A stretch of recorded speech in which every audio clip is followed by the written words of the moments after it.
বিশ্বব্যাপী ইলেকট্রিক গাড়ির জনপ্রিয়তা বাড়তে শুরু করেছে। নিম্ন মধ্যবিত্ত পরিবারের যুবকদের স্বাবলম্বন করার জন্য পরিবেশ দূষণমুক্ত ইলেকট্রিক গাড়ি বাইকের চাহিদা বাড়ছে। সে চিন্তা ভাবনাকে সামনে রেখে বাগমাতে একটি ইলেকট্রিক গাড়ি ও বাইকের শোরুমের শুভ উদ্বোধন হয় বৃহস্পতিবার। ফিতা কেটে শোরুমের শুভ উদ্বোধন করেন প্রাক্তন মন্ত্রী তথা বাগমা বিধানসভা কেন্দ্রের বিধায়ক রামপদ জমাতিয়া।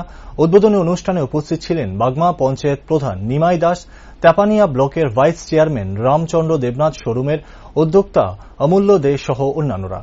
বক্তব্য রাখতে গিয়ে বিধায়ক রামপদ জমাতিয়া বর্তমান সময়ে ইলেকট্রিক গাড়ি ও বাইকের উপযোগিতা নিয়ে বিস্তারিত আলোচনা করেন। উনি সবসময় বলতেন যে ইনোভেশনের জন্য জয় জওয়ান জয় কিষাণ। স্বর্গীয় লাল বাহাদুর শাস্ত্রী বলে দিয়ে গেছেন যে কিষাণ এবং জওয়ান ছাড়া আমাদের দেশ রক্ষা হয় না।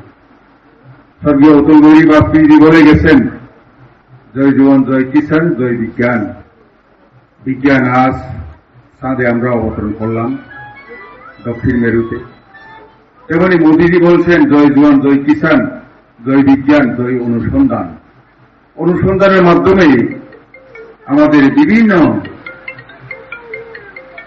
যে মানুষের সভ্যতা আগামীতে এগিয়ে যাওয়ার জন্য, অর্থাৎ 2047 আমরা যখন শতবর্ষ স্বাধীনতা দিবস পালন করব, অমৃত কাল এখন চলছে এই 25 বছর।